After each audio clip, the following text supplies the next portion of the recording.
Farmer protects Orc Girl from armed guards. 6 hours later, the Orc Chief arrives. The first thing Edrin saw was blood, not a trail, not a stain, a body, huge, green-skinned, armored and barely staying upright as she stumbled out of the dark pines and straight into his field. Behind her came armed guards with lanterns, dogs and drawn steel, shouting that she was not to be taken alive. She was an orc woman, taller than any man Edrin had ever seen, with a broken spear shaft in one hand and an arrow buried deep near her side. Even wounded, she looked deadly. Noble, wrong for this place. Her armor was too fine, her braces marked with iron symbols Edrin did not understand, and the fury in her eyes was not fear alone. It was betrayal. She saw him. He froze. One heartbeat later, she grabbed him by the shirt, shoved a blood-stained dagger into his hand and rasped, "Hide me, or kill me before they take me." The guards were already closing in, and Edrin had only seconds to choose which kind of man he was. Edrin did not think. He moved. He caught her before she collapsed again, dragged her toward the far side of the field, and shoved her down behind an old stack of rotting hay covered with a torn rain cloth. She was heavy, far heavier than any human woman, and even half fainting, she fought him like a trapped animal. Her hand clamped around his wrist with enough force to bruise bone, but the dogs were close now. The guards were shouting his way. There was no time for fear. He threw the cloth over her broad shoulders just as 3 armed men broke through the edge of the field. They were not village watchmen. Their armor matched no local lord exactly. Paid blades, maybe, or men who did not want to be recognized. One held a lantern high toward Edrin's face. Another kept a hand on the leash of a restless hound, its nose wet and twitching. "You there," the tallest guard snapped. "Did anything come through this field?" Edrin forced his breathing to stay even. His shirt was already wet with the orc woman's blood. He shifted the broken cartwheel on his shoulder, hoping the dark would hide. "The stains, only me," he said. Wheels snapped at the road. "Been hauling it back since sundown." The hound pulled toward the haystack. Edrin stepped in front of it without thinking. "Dog smells rabbits. Fields full of them." For one hard second, no one moved. Then the guard with the lantern spat into the dirt. "If you see anything, you report it to the reeve. A beast like that is worth more dead than most men are alive." They moved on. Edrin waited until the lantern light vanished and the barking faded into the trees. Then he yanked the cloth back. The orc woman was barely conscious now, her breathing shallow, one hand still wrapped around the dagger she had given. Him. Up close, she looked even less like the monsters from tavern stories. Yes, she was intimidating, tall, muscular, tusked, covered in mud and blood, but nothing about her felt wild. Her leather armor was too well made. The metal rings at her shoulder were worked with dark silver patterns. Even the torn cloak around her carried stitching finer than anything Edrin had ever owned. This was no raider. He got her to his cabin the hard way, half dragging, half bracing her weight against his side as they crossed the back edge of the field and slipped through the narrow shed path behind his home. His cabin stood alone beyond the village boundary, where the land turned poor and rocky. It was little, more than one room, a lean-to store shed, and a roof that leaked every spring. The door stuck when it rained. The hearth smoked when the wind turned wrong. There was one bed, one table, 2 chairs, and never enough food. It was the kind of place people forgot existed. He laid her on his bed because there was nowhere else. That alone felt absurd. An orc woman built like a war banner and dressed like old power did not belong beneath his patched wool blanket. She looked too large for the room, too dangerous for the cracked walls, too important for the dim life of a poor farmer who counted every loaf and every winter log. The moment he reached for the arrow in her side, her eyes snapped open. "No," she growled. "If I leave it in, you die." Her gaze cut over him, measuring, suspicious, furious. "Maybe better." Edrin frowned. "Not in my bed." For the first time, something strange flickered across her face. Not softness, not trust, but surprise. Then she let go. He lit another candle and worked carefully. The wound was ugly. The arrowhead had gone in deep near her ribs, and the flesh around it was darkening, poison. He had seen enough sick animals and injured workers to know the look. He boiled water, crushed the bitter herbs he kept for infection, and cleaned the wound while she gritted her teeth so hard he thought one might crack. She made almost no sound, but the tension in her whole body told him how much pain she was hiding. When the arrow finally came free, blood hit the blanket and floorboards. She swayed, pale beneath the green of her skin. Edrin pressed cloth to the wound and said, "Stay awake." Her lip curled. "You give orders boldly. For a man with holes in his roof." He glanced up. "You notice that?" "I notice everything." That answer stayed with him. He gave her water. She refused it at first, as if taking anything from him cost pride. But a moment later, when she thought he was not looking, she drank. He noticed something else then, a broken cord around her neck, as if something valuable had once hung there and been torn away. One of her braces bore a stamped iron mark he did not know, but it looked official, ancient, important. Outside, the wind rose. Somewhere in the dark, a dog barked again. Edrin pushed the table against the door and kept his axe close by the hearth. The orc woman watched him from his bed with fever-bright eyes, wounded but still dangerous, like a fallen blade that could cut anyone foolish enough to touch it. Then, just before sleep or pain pulled her under, she looked at him and asked in a low, steady voice that did not sound like a common fugitive's at all, "What have you done, human?" And before Edrin could answer, someone stepped onto the porch. Edrin's hand closed around the axe handle. The boards of the porch creaked once, then again. Not the light, nervous step of a neighbor, too steady for that, too slow.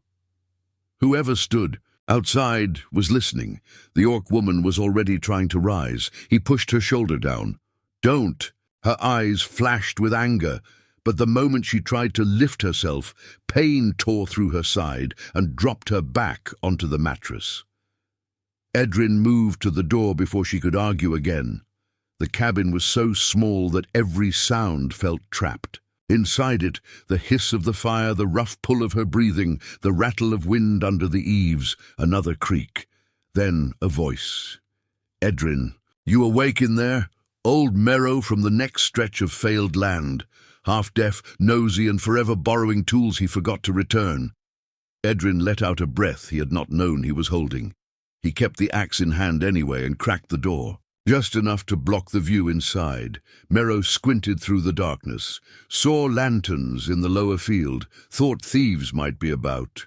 "Nothing here," Edrin said. Merrow leaned, trying to peer past him. "You sure? Heard dogs. Probably chasing foxes." The old man grunted. "Well, bar your door. Men are moving strangely tonight." Edrin nodded until Merrow finally shuffled away. Only when the footsteps faded did he shut the door again and slide the bolt into place. When he turned back, the orc woman was watching him closely. "You lied twice in one night," she said, voice hoarse from blood loss. "For a stranger." Edrin set the axe down by the hearth. "3 times, if you count lying to myself." That earned the faintest shift in her expression. Not quite a smile, not even close, but something less hard than before. He brought the lamp nearer and checked the wound again. The bleeding had slowed, but the flesh around the arrow cut still looked wrong, dark at the edges, swollen, angry. He hated the color of it. Poison never worked fast in the clean, dramatic way stories claimed. It crept, it waited, it took strength, a little at a time. "You need to drink," he said. She did not answer. "You can glare at me after." He lifted the cup again. This time she took it from his hand, though her fingers brushed his only because they had to. Even injured, her grip was strong. Her palm was rougher than he expected, lined with old calluses that did not belong to a noblewoman who spent life in halls and silk. Warrior, then, or something near it. She drank, handed the cup back, and said, "If your water kills me after all. This effort I will return to haunt you. My roof leaks," Edrin said. "You'll have plenty of company." That almost brought the expression back. He noticed it, and so did she. Silence settled again, but it no longer felt sharp enough to cut. He worked by habit after that. Fresh cloth, warm water, ground leaves mixed with fat to pull infection. A strip of leather for her to bite when he had to press the wound clean again. She refused the leather, of course, and nearly broke one of his bed slats instead, fingers digging into the wood while sweat ran down her throat. He had treated men before, farmhands split open by tools, shepherd boys kicked by panicked goats. Once even a hunter with half his calf torn by a boar. Most cursed or begged. This woman did neither. She endured pain like an enemy she would not give the satisfaction of seeing her bow. But he noticed the signs, the tightness in her jaw, the tremor in her shoulders after each touch, the way her breath shortened whenever he came too near the bruised ribs. He did not comment. He simply worked, carefully. By dawn, the storm that had threatened all night finally broke over the fields. Rain hammered the roof. Water dripped through two familiar cracks into bowls Edrin had placed on the floor months ago. The fire burned low. The room smelled of smoke, wet wood, bitter herbs and blood. The orc woman had not slept much. Neither had he. He made porridge from the last of his oats and stretched it with water until it looked like something meant to be endured rather than enjoyed. He set a bowl near her and took one for himself. She looked at it. "This is food. It becomes food if you lower your expectations." She stared into the bowl as if he had insulted her entire bloodline. Then, after a long pause, she ate. The sight of her, broad-shouldered, dangerous, wrapped in his plain blanket, holding one of his chipped wooden bowls with hands that looked made for a sword hilt rather than a spoon, felt so strange that Edrin almost laughed. He stopped himself in time. "What?" she asked sharply. "Nothing. That word means something among humans. It means I prefer living." She narrowed her eyes but let the matter go. The day passed in slow pieces. Rain sealed them inside. He fed the chickens, brought in more wood, checked the road through the shutter, and came back to find her exactly where he had left her, except each time she looked a little more alert, a little less like prey. Once he caught her studying the room. There was not much to study. The single shelf with 3 bowls and 1 cracked plate. The patched cloak drying by the fire. The small box of seeds wrapped in cloth for spring. The iron pot blackened from years of use. His father's whetstone. His mother's old copper needle. "This is all yours?" she asked. He followed her gaze. "Most of it." She looked at the cabin again, this time with a kind of silence he could not read. "In my world," she said at last, "even the lowest stable-keeper has more space." Edrin shrugged. "In mine, I'm doing better than some." She absorbed. That without mockery. That, more than anything, surprised him. Later, when the rain eased, he went outside to pull in a line of laundry before the wind tore it loose. When he came back, she had forced herself out of bed and was standing with one hand braced against the wall, the other pressed to her side. He stared. "What are you doing?" "Standing." "You look terrible at it." "I was excellent before." "You removed pieces of me." She took one step and nearly pitched forward. He crossed the room fast enough to catch her under the arm. For one brief second, her full weight fell against him. Heat, muscle, damp hair, the sharp breath she sucked in through pain. She smelled of rainwater, iron, and the medicinal leaves he had rubbed into her skin. Instinct made his other hand steady her at the waist. She froze. So did he. It was nothing, only necessity, only balance. But the room suddenly felt much smaller than it had that morning. She pulled away first, not roughly, just fast enough to make it clear she had noticed too much. "I told you," he said quietly. You're not ready." "And I told you," she answered, voice lower now. "I do not like lying helpless while other people decide what happens to me." That landed differently. He looked at her then, not just at the wound or the armor, or the danger attached to her, but at the truth beneath it. This was not only pride, it was fear sharpened into control, someone who had once lost too much by being unable to move, unable to act, unable to stop what was coming. He eased her back toward the bed. This time she did not resist as hard. "You're safe for now," he said. Her eyes lifted to his, searching his face as if trying to decide whether humans could say such things and mean them. "Safe," she repeated, as though testing the word. And finding it unfamiliar, he handed her the blanket once she sat down. She took it slowly. By evening the fever began. At first it was only a little heat in her skin, a slight blur in her focus. Then it climbed. Her face tightened. Sweat gathered at her temples. The poison was not gone. It had only been waiting. Edrin lit every candle he had left and boiled more water. He crushed bark and root together, making the bitter draught his mother used to force on him whenever winter sickness tried to settle in his lungs. He knew it might not be enough for an orc body.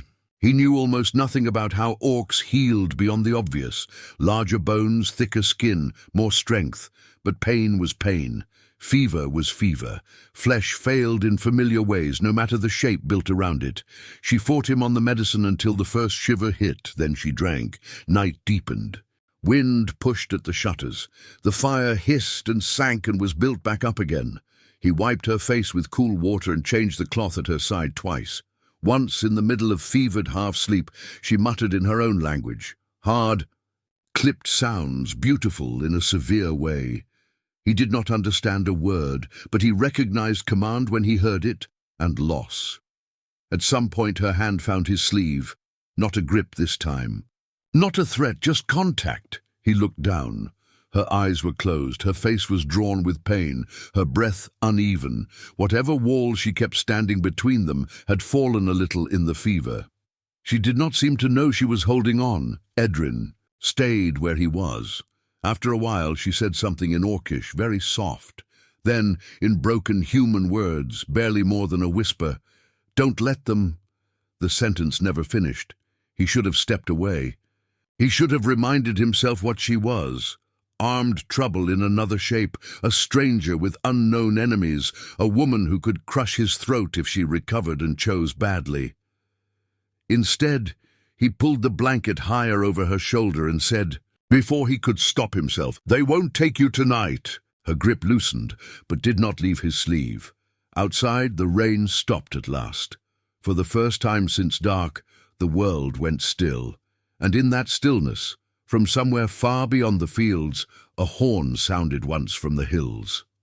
The horn sounded again, low, distant, not close enough to bring men running to Edrin's door, but close enough to make the hairs rise on his neck. The orc woman's eyes opened at once.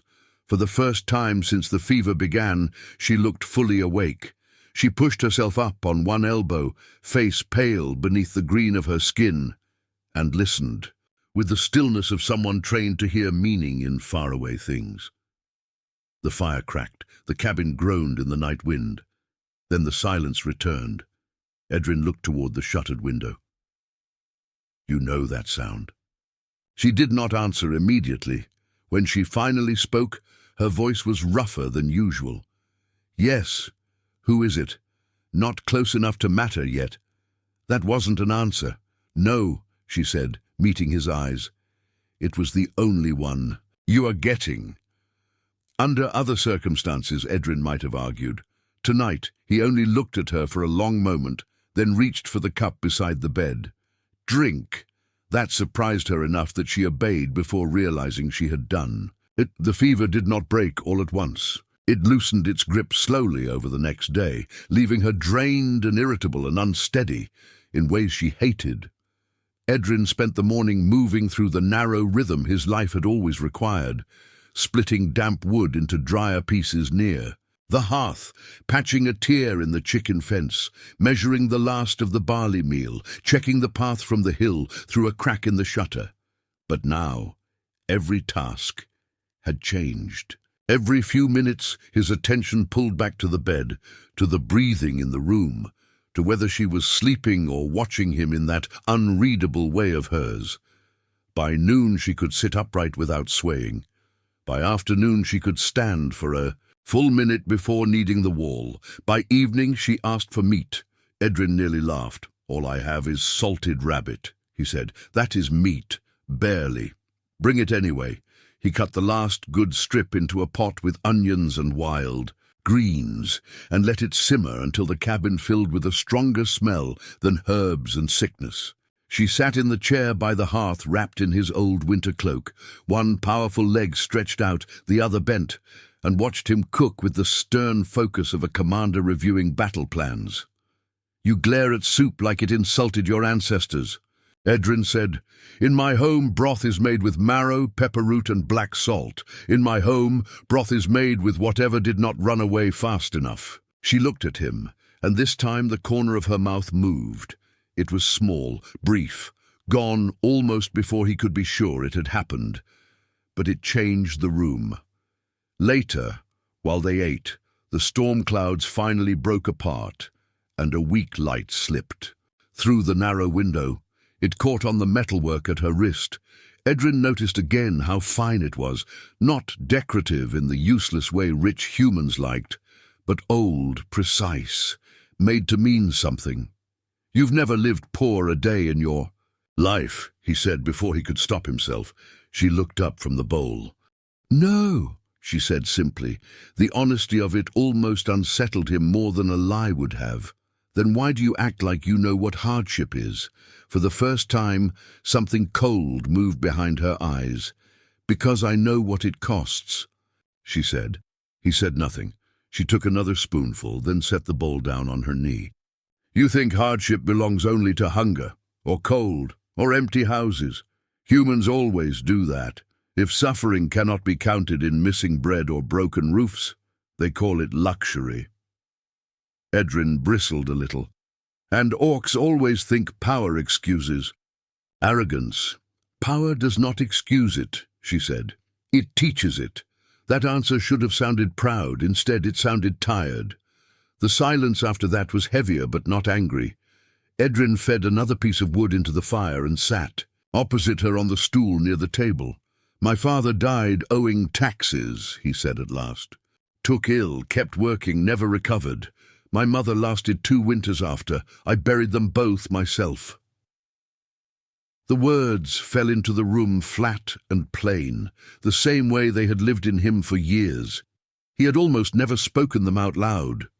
There had been no one to tell. The orc woman looked at him steadily.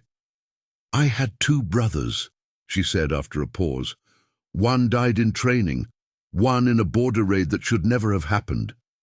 Edrin lifted his eyes. She stared into the fire, jaw tight. The first wanted glory, the second wanted approval. They were given exactly what boys are taught to chase in powerful houses. Then they were buried beneath banners and called honorable. There it was again, that strange opening in her voice, like a crack through iron.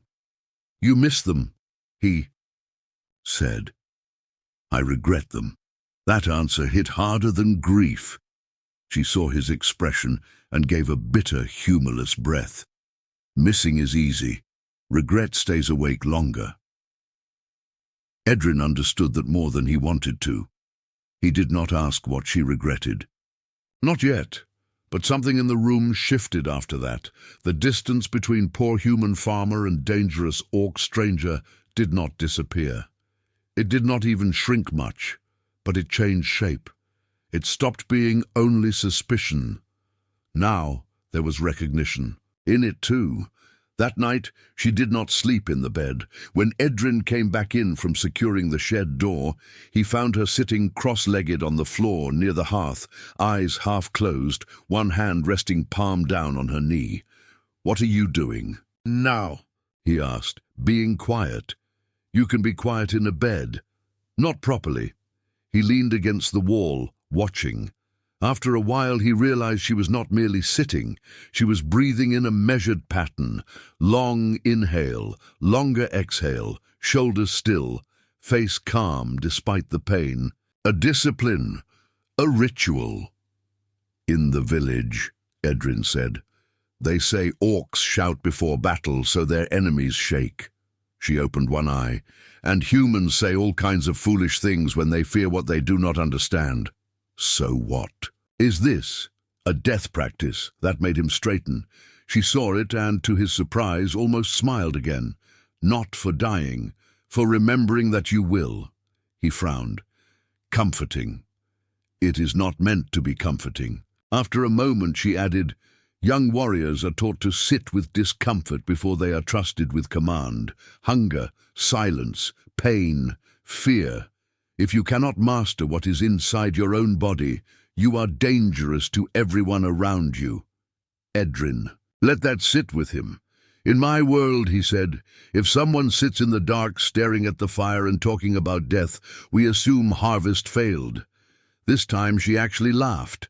It was low and short and surprised out of her, roughened by recovery and disbelief. But it was real. Edrin stared. She caught him doing it. "What?" "I wasn't sure you could. Neither was I." The warmth of that moment stayed long after the sound faded, but outside, the world was tightening around them. The next morning Merrow came again, this time with a sack of turnips and more curiosity than kindness. Edrin met him outside before. The old man could step near the cabin. Merrow talked too much, as always, but between the muttering and gossip there was useful danger. Riders had been seen near the lower road. Not village men, armed, asking questions in coin-heavy voices. One had shown a metal token and spoken privately with the reeve. Another had asked whether anyone living on the edge farms had taken in a wounded thief. "Funny thing," Merrow said, squinting at Edrin's face. "They looked less like men chasing a criminal, and more like men trying to clean up a mess."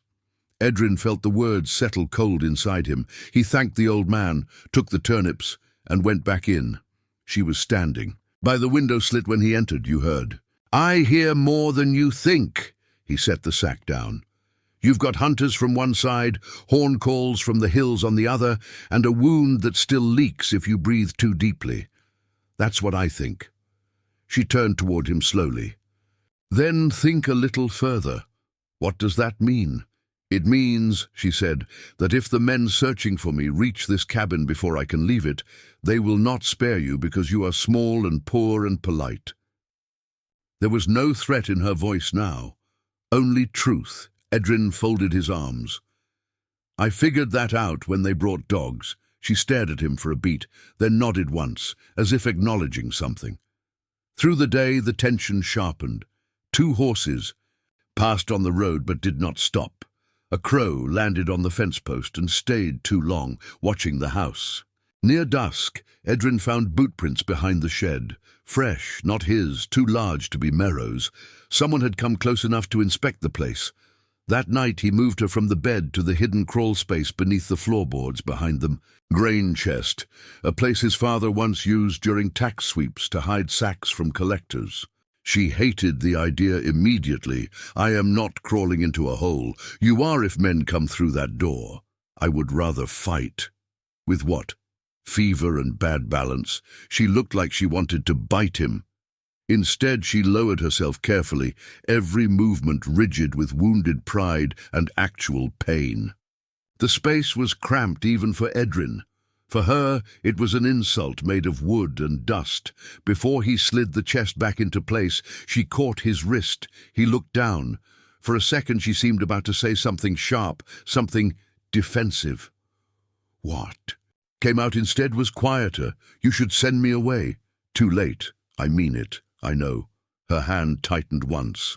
Not hard, just enough to show that this mattered. "Men die near me," she said. The words were flat, but the feeling beneath them was not. There it is, Edrin thought. Not arrogance, not just secrecy. Guilt. He held her gaze in the dim light. "Men die everywhere. That is not the same. No, he said. It isn't. He pushed the chest back before either of them could say more. Night came down hard. The wind changed. Even the chickens went quiet. Edrin banked the fire low, sat in the chair beside the door with the axe across his knees, and listened to the fields breathe in darkness. Every little sound pressed at him now. The brush of branches, the shift of old wood, the scrape of his own boot when he moved too fast. Then, somewhere outside, beyond the porch, a horse gave a soft snort, not on the road. Close Edrin rose soundlessly and blew out the nearest candle. A moment later, 3 shadows crossed the window. The first blow hit the door like a hammer, not a knock, not a test, a warning. The whole cabin shook. Dust dropped from the beams. Beneath the floorboards, Edrin heard the faintest shift from the hidden space behind the grain chest, but no sound from her. Good. She understood danger when it came wearing boots. A second strike came, harder than the first. Open, a voice called from outside. By order of the Reeve, Edrin did not move right away. He stood in the dark with the axe in both hands, heart pounding so hard it seemed loud enough to answer for him. 3 shadows had crossed the window, but there were more out there. He could hear horses, leather, metal, men trying to breathe. Quietly. Too many. The voice came again, smoother now. We know you're awake, farmer. Edrin slid the bolt free and opened the door just enough to block the entrance with his body. 4 men stood on the porch. 2 he recognized from the field, hard-faced, road-dirty, armed too well for local work. The one in front wore a dark riding cloak over partial mail and held himself like someone used to giving orders without repeating them. Beside him stood the Reeve, pale and sweating, trying very hard not to look involved. The cloaked man's eyes swept over Edrin's face, his shoulders, the dark room behind him. A wounded fugitive came this way, he said. You understand the seriousness? I understand men trampling fields they don't own, Edrin answered. The Reeve made a nervous sound. Careful, boy. The cloaked man smiled faintly, but there was no humor in it. This is larger than your field. He lifted one gloved. And a dog was brought forward. Edrin felt cold all through.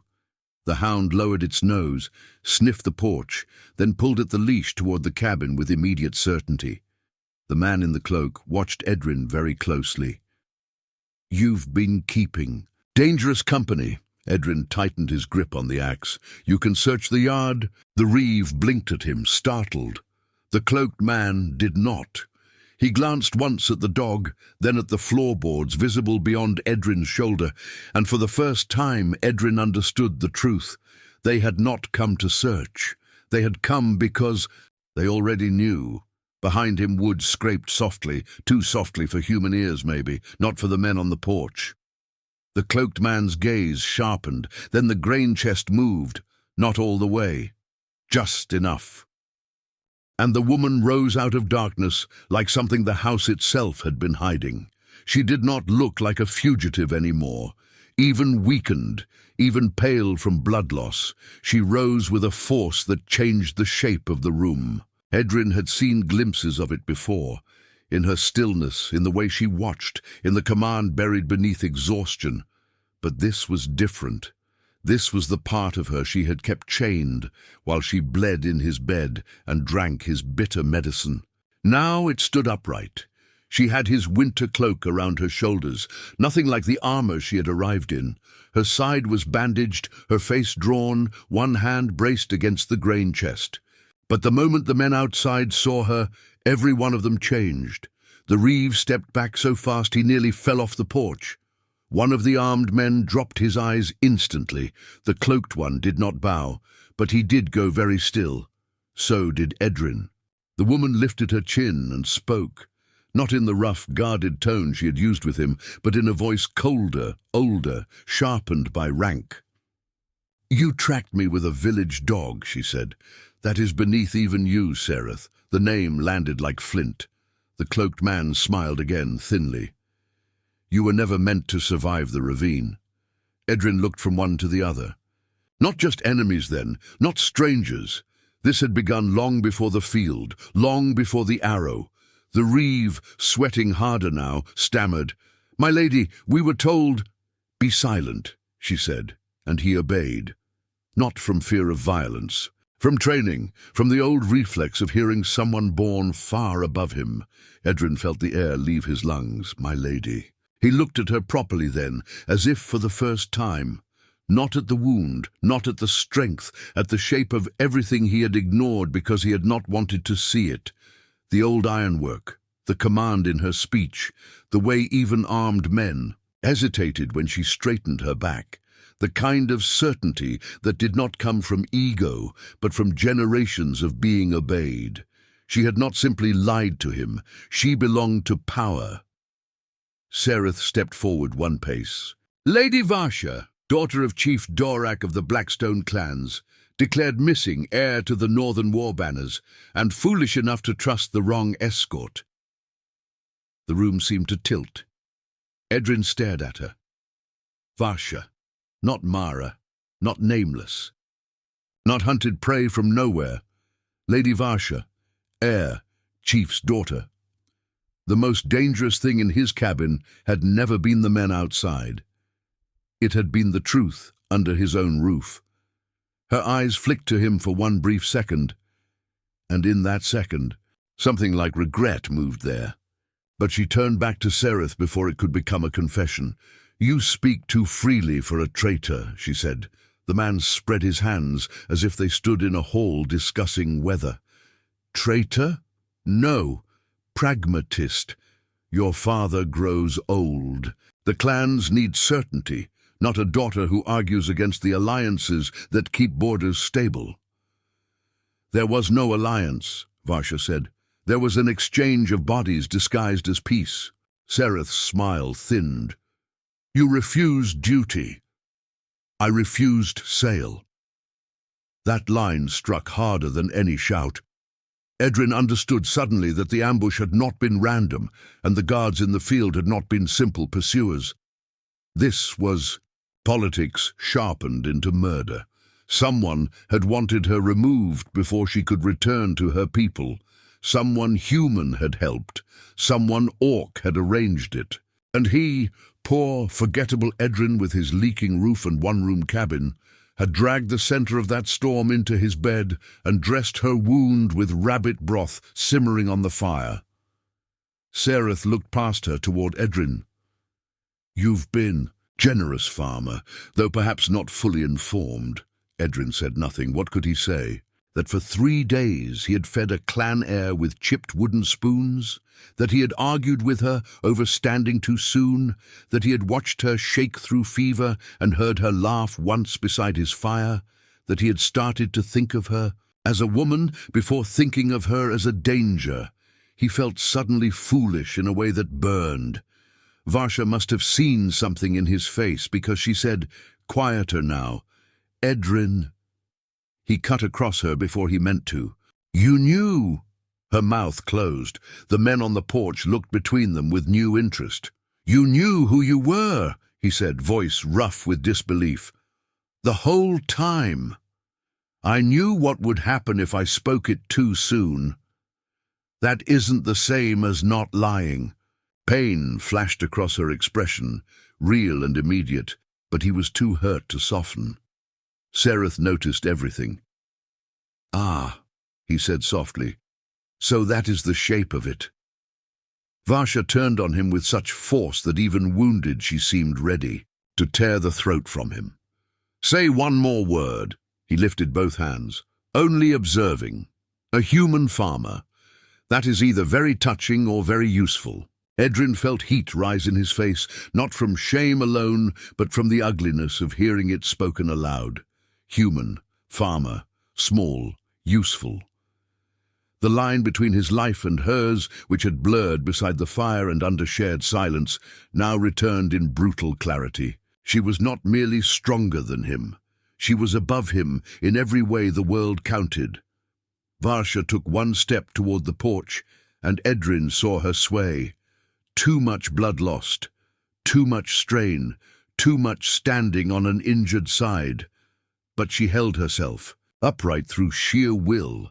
Sereth saw it too. "You can barely remain on your feet," he said. "Come with me, and this ends quietly. Refuse, and the Reeves men will say bandits burned the farm with all inside it." The Reeve went pale enough to look sick. He had not expected open talk of murder, or perhaps he had, and only now regretted being present for it. Varsha's voice dropped to iron. "If you touch this house, my father will nail your skull above the north gate." Sereth's eyes cooled. "If your father learns the full truth, perhaps. If he hears you fled your escort, rejected the arranged bond, vanished with state seals, and were found hidden in a human peasant's cabin. He..." "Let the sentence finish itself. Stories matter, my lady, especially before succession." There it was, the deeper knife. Not only politics, reputation, legitimacy.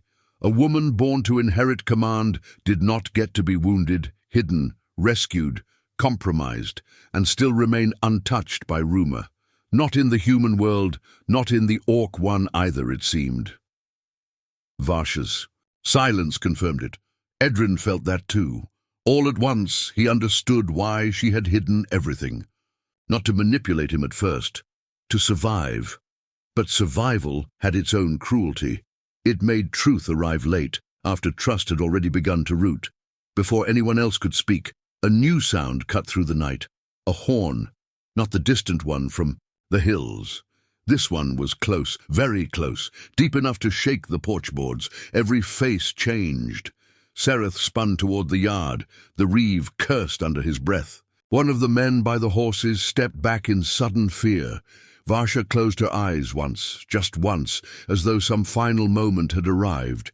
Then she looked straight at Edrin and said, in a voice stripped of rank and politics and everything but urgency, "When they enter this yard, do not kneel." The yard exploded into motion. Before the echo of the horn had finished rolling over the fields, dark shapes poured through the mist beyond the fence line, mounted figures first, then larger. Shadows on foot, broad-shouldered and armored in black iron and fur. They moved with terrifying speed and almost no noise. Not raiders, not mercenaries, clan warriors. Sereth saw at once that he had lost whatever game he had been playing. "Move!" he snapped to the men behind him. Too late. The first Orc rider hit the yard like a storm. One of Sereth's guards barely got his sword clear before a spear knocked it from his hand. Another man turned his horse and bolted for the road. The Reeve threw himself sideways off the porch and landed in the mud with a cry. The hound shrieked and tore free of its leash. Edrin did not think. He stepped in front of the cabin door. It was a useless gesture against soldiers and politics and whatever blood feud had just arrived at his home. But he did it anyway. Axe in both hands, shoulders squared, heart pounding like it wanted out of his chest. Varsha saw him, and something flashed across her face, frustration, fear, and something fiercer than either. The clan warriors split around the porch without striking him. That was the first sign they had orders. The second came when the biggest of them all dismounted. He was older than the others, heavier through the chest and shoulders, his presence so commanding that the whole yard seemed to reform around him. His hair was braided with iron rings. One cheek bore a long white scar. His armor was dark, layered, old enough to belong to memory rather than fashion. He looked at Varsha first. Not at Sereth, not at the human cottage. At her. Relief crossed his face so briefly, Edrin almost missed. Then it vanished under authority. "Daughter," he said. The word changed the air. Varsha straightened, despite the pain dragging at her side. "Father." Chief Dorak of the Blackstone clan stepped into the yard with 5 warriors behind him, and 20 more beyond the fence. Sereth tried to recover himself. He dropped to one knee, though not deeply enough to look sincere. "My chief," he said, "I came only to secure her safety." Dorak did not even look at him. Instead, he looked at the blood-stained bandage beneath Varsha's borrowed cloak, then at Edrin's cabin, then at the axe in Edrin's hands, and finally at Edrin himself. In that single glance, Edrin felt weighed, more thoroughly than by any human lord he had ever stood before. Not mocked, not dismissed, measured. Dorak said, "You are the one who hid her." It was not a question. Edrin swallowed. Yes. Why? Because she was bleeding.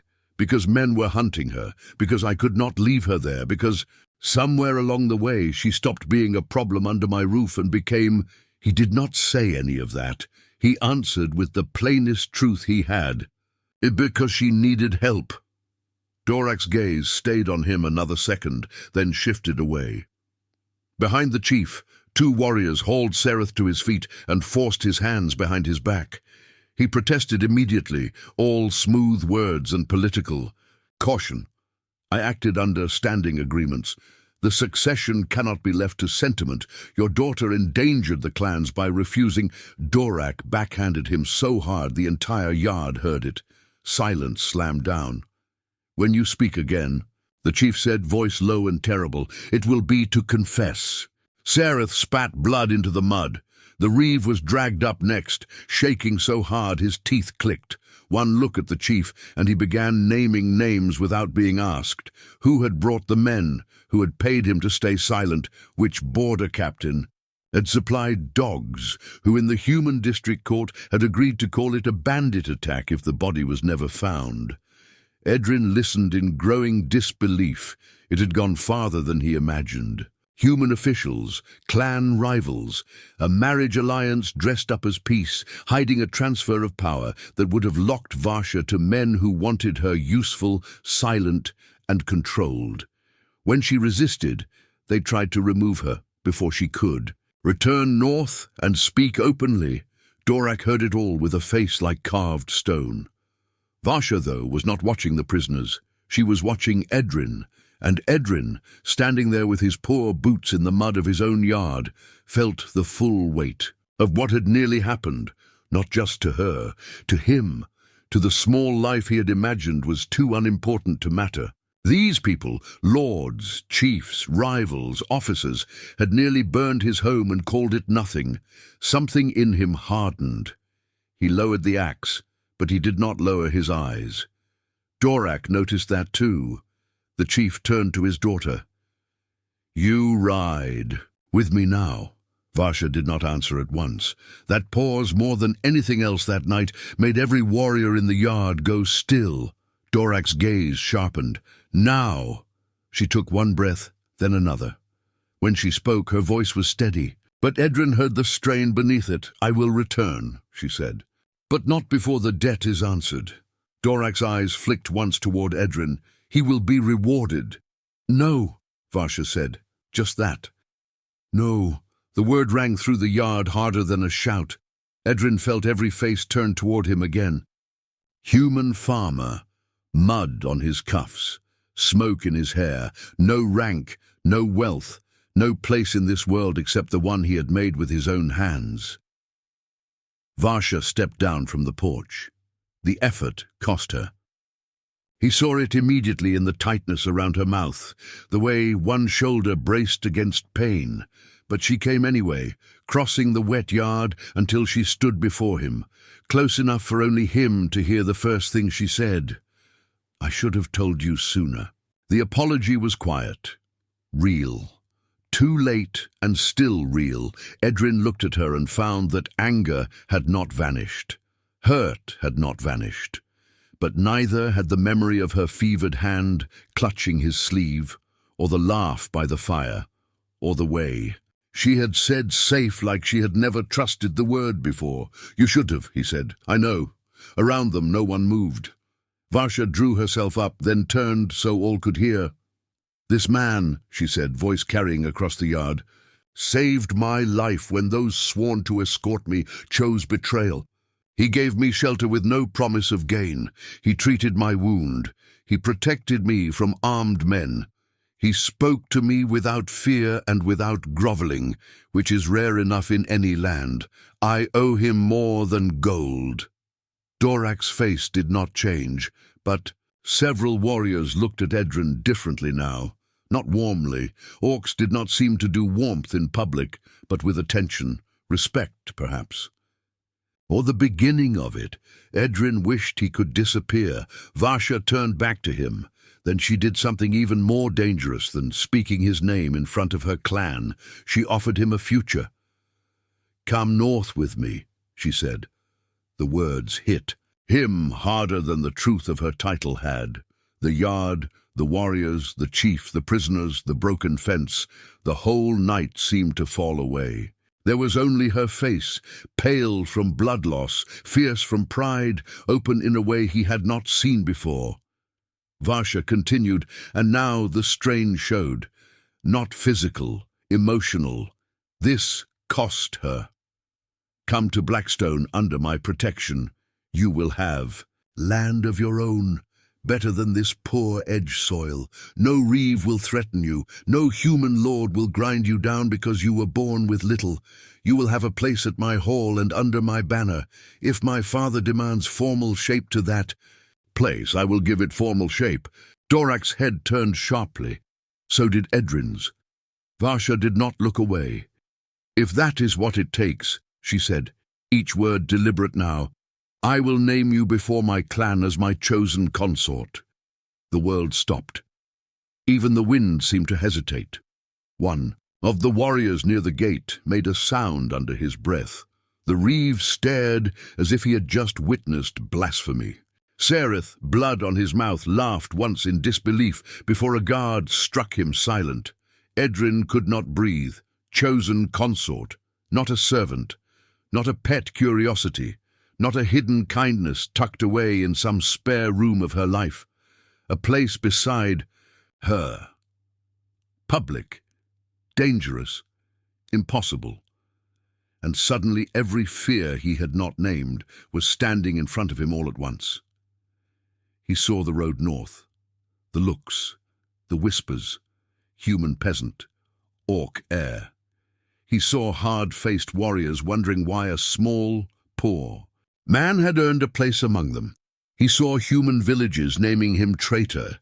He saw himself in great iron halls where every cup and word would remind him he had been born in a leaking cabin at the edge of nowhere. He looked down at his own hands, scarred, rough, useful hands. Hands for rope, soil, winterwood, and simple. Things not for courts, not for chiefs, not for standing beside someone like her. "Do you hear yourself?" he asked quietly. "Yes. You're asking me to leave everything." She looked once over his shoulder at the cabin, the crooked roof, the patched wall, the door Sereth's men had nearly broken down, the tiny life he had built because there had been no one else to build it for him. "They already found you here," she said. "They will not forget this place." That landed with brutal truth. Still he struggled. "In your world, I would be nothing." Varsha's expression changed. For the first time that night, the command in her face broke entirely. "In mine," she said, "you would be the one person who saw me before my title." The words went into him like fire. He wanted to believe them. That was the worst part. He wanted to believe that what had grown between them in silence and broth and fever and stubborn care was not some fragile accident that daylight would destroy. But wanting was dangerous. Wanting could make a man foolish enough to step into a life that would strip him down to every insecurity he had ever hidden. "I don't belong there," he said. Varsha took one more step forward. Close now. Close enough that only he could hear. "What came next?" "Neither do I," she said. That stopped him, not because it solved anything, because it was true. For all her rank, she did not stand before him like a woman at ease in power. She stood like someone born inside a cage lined with iron and expectation, asking him, not commanding, not buying, asking, to walk into it with her so that it might become something else. Dorak spoke then, his voice carrying through the silence. "Daughter, be certain." Varsha never took her eyes off Edrin. "I am."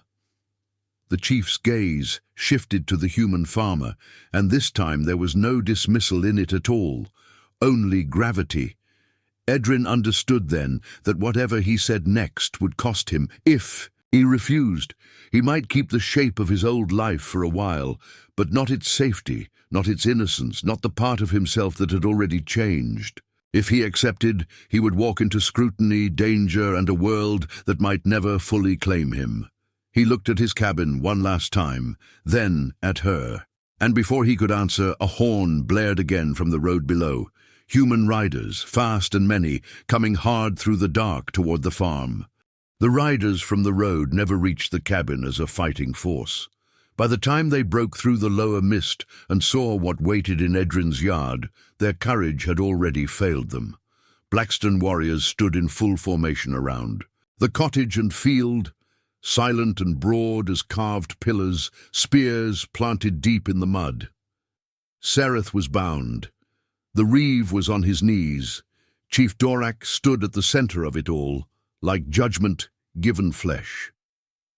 Whatever story the human officers had been told on their way there, it ended the moment they realized they were late. No battle followed, no glorious charge. Only the cold collapse of a scheme that had depended on secrecy. The human captain demanded explanations. Dorak gave him prisoners instead. The reeve confessed.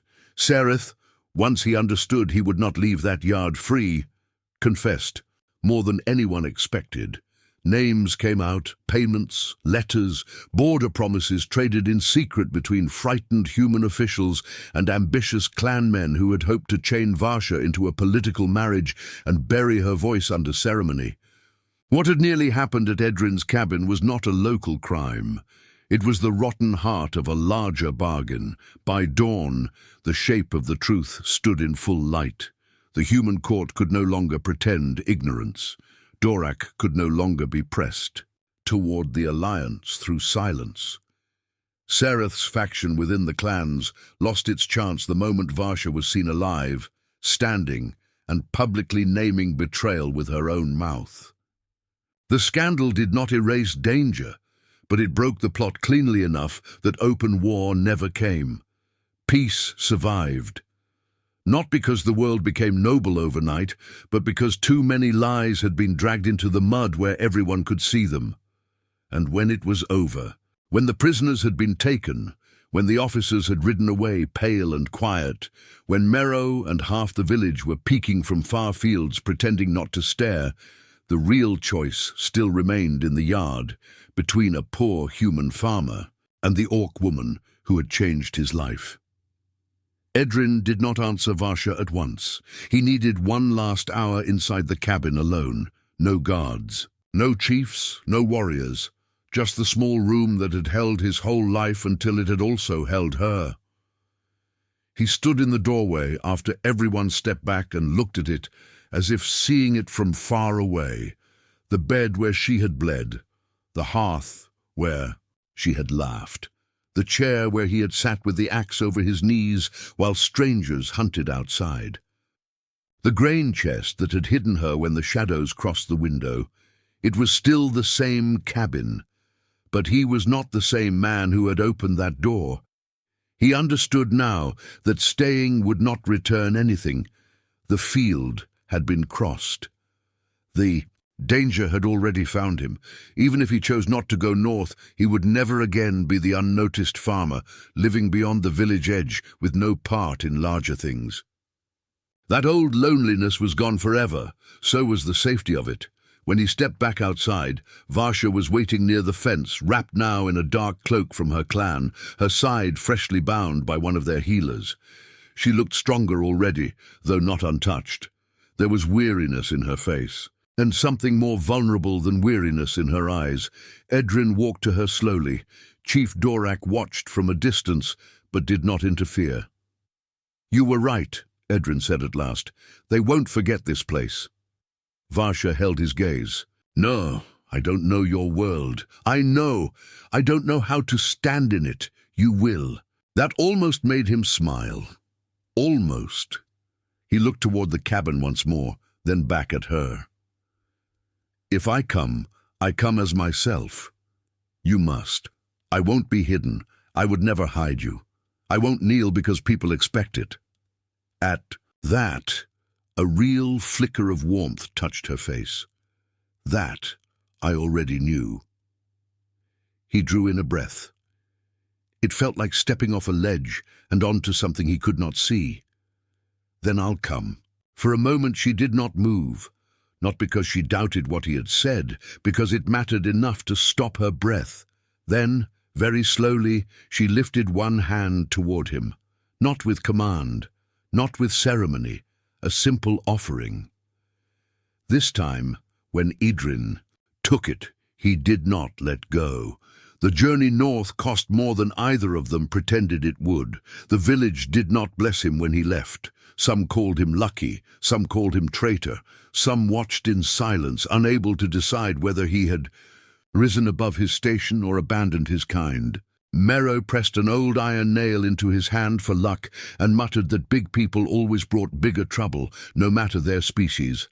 At Blackstone, things were no easier.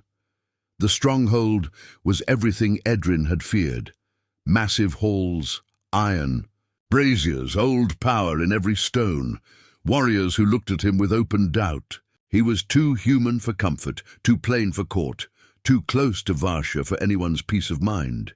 He made mistakes. He wore the wrong things. He spoke too directly once to a high-ranking elder and nearly caused an incident.